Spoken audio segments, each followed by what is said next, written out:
Hello दोस्तों, मैं हूं नील। आज आपसे बात होगी वायरलेस डिस्ट्रीब्यूशन सिस्टम के बारे में।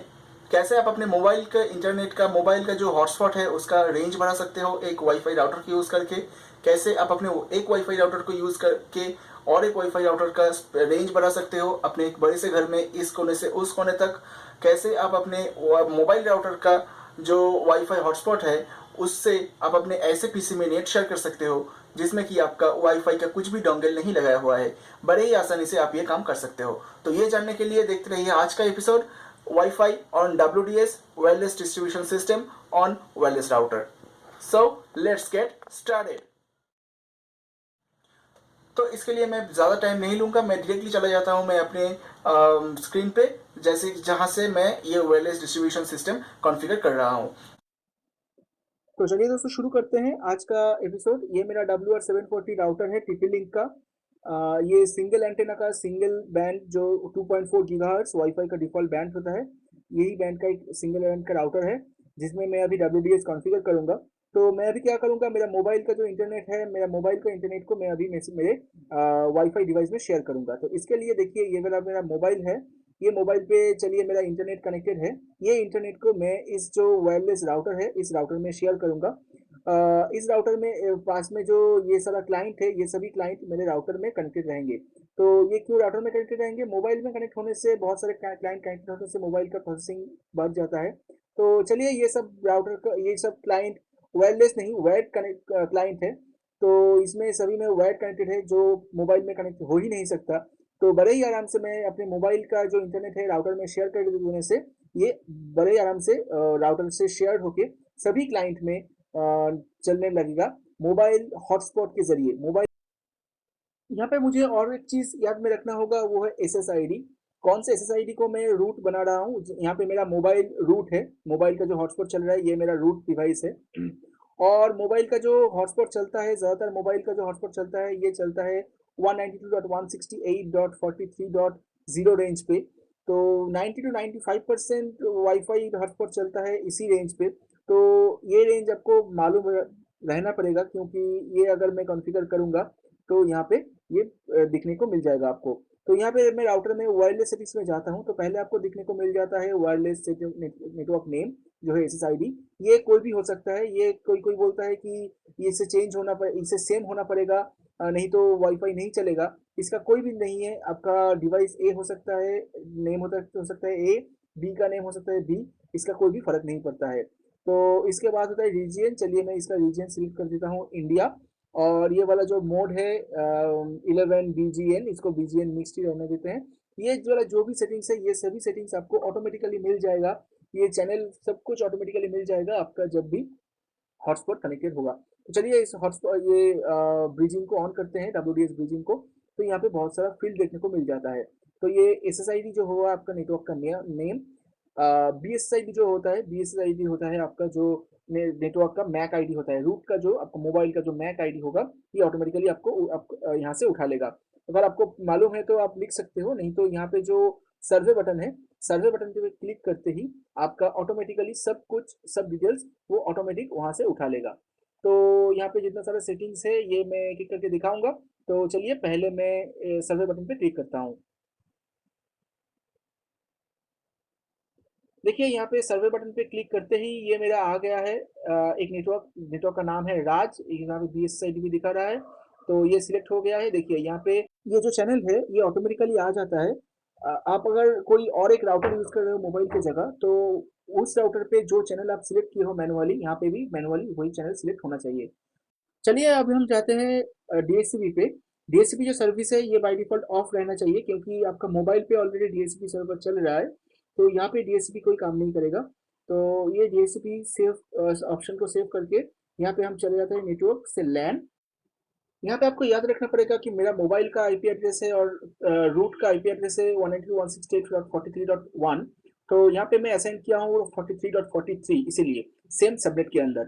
तो मैं इसे सेव कर देता हूँ इस सेटिंग्स को। अभी देखिए ये मेरा जो कंप्यूटर से मैं इसे खोल रहा हूँ, ये मेरा डायरेक्टली कनेक्टेड है वायर से इस राउटर में। तो इस राउटर में कनेक्टेड है। तो यहाँ पे जो मेरा इस राउटर का IP एड्रेस है 43.43, मैं उसे पहले पिंग कर रहा हूँ। तो मेरा कंप्यूटर से 43.43 यानी अपना राउटर कनेक्टेड है। अभी मैं अपने मोबाइल को पिंग कर रहा हूँ, देखिए 43.1 को जब मैं पिंग किया, ये भी कनेक्टेड है। इसका मतलब है मैं अपने कंप्यूटर से मोबाइल पे कनेक्ट हो गया। अब मेरा मोबाइल पे हॉटस्पॉट ऑन है, मेरा मोबाइल पे इंटरनेट कनेक्ट है, इसीलिए मैं अभी गूगल को भी पिंग कर रहा हूँ। तो देखिए मेरा गूगल भी पिंग हो गया है। तो ये आ गया मेरा पूरा कंप्यूटर का रिप्लाई। ये देखिए मैं अभी यहाँ से इंटरनेट भी ब्राउज कर सकता हूँ। तो ये अभी खुल रहा है मेरा मोबाइल का हॉटस्पॉट से, मगर ये कनेक्टेड है मेरे राउटर से। तो आप देख सकते हैं कि बड़े ही आसानी से मैं ये इंटरनेट को ब्राउज कर सकता हूँ, कोई भी दिक्कत के अलावा, मेरे मोबाइल का हॉटस्पॉट से, जो कंप्यूटर में कोई भी वाईफाई डोंगल नहीं लगाया हुआ है। तो अगर ये डायग्राम आप इम्प्लीमेंट करना चाह रहे हो तो यहाँ पे कुछ चीज़ आपको याद में रखना पड़ेगा, जैसे कि आपका जो रूट डिवाइस है उसका एसएसआईडी क्या है, और राउटर का जो रूट राउटर जो है उसका मैक एड्रेस क्या है, क्योंकि ये दोनों चीज़ से ही ये आपका जो एक्सटेंडेड राउटर है वो पहचान सकेगा आपका रूट डिवाइस कौन से रूट डिवाइस से आपका इंटरनेट और ये कुछ भी डेटा शेयर करे। और आपको याद में रखना पड़ेगा वो है WPA2 और द पासवर्ड। ये रूट डिवाइस का जो पासवर्ड है इसको आपको इस एक्सटेंडेड राउटर में कॉन्फ़िगर करना पड़ेगा। और अभी जो एक्सटेंडेड राउटर है इसमें क्या करना पड़ेगा, ये जो DHCP सर्विस है इसका डिसेबल रखना पड़ेगा। और जो है यहाँ पे लैन आईपी जो आपको असाइन करना है, वो असाइन करना है रूट डिवाइस का जो आईपी है उसकी सेम ही सबनेट में, नहीं तो ये कम्युनिकेट नहीं कर पाएगा। और है चैनल, जो आपको सिलेक्ट करना है, जो रूट डिवाइस में सिलेक्ट किया हुआ है, ये बहुत इंपॉर्टेंट चीज़ है। रूट डिवाइस से चैनल को मैच होना ही पड़ेगा आपके एक्सटेंडेड डिवाइस में। आपका पॉइंट्स जो आपको याद रखना पड़ेगा जब आप एक WDS कॉन्फ़िगर कर रहे हो।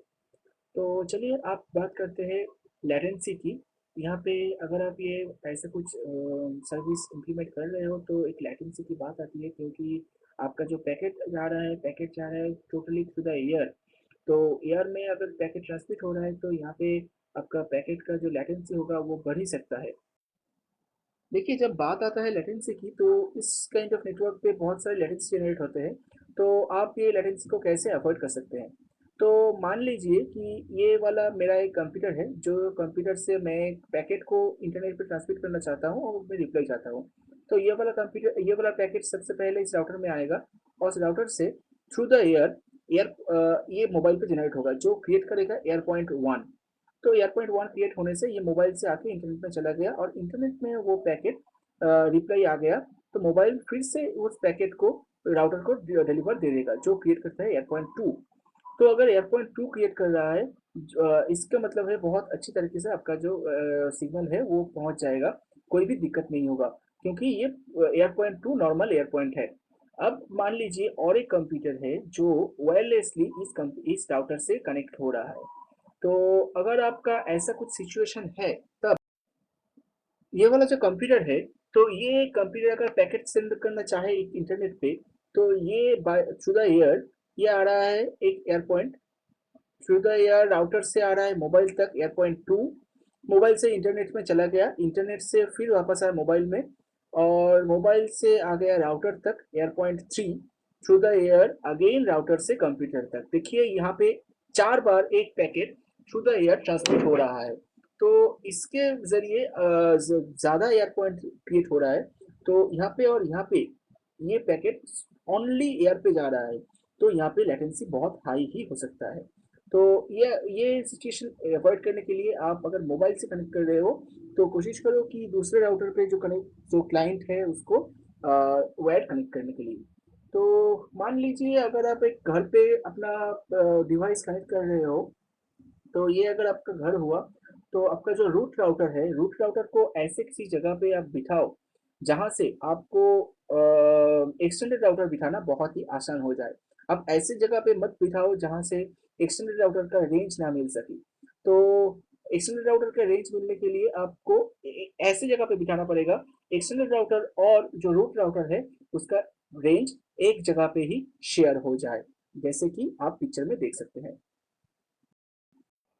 Thanks for watching. अगर आपको ये वीडियो अच्छी लगी हो तो लाइक कमेंट और शेयर करना ना भूलें। मैं वीकली आपके लिए ऐसे वीडियो लाता रहूँगा। Keep your eye on tech reach. Thank you.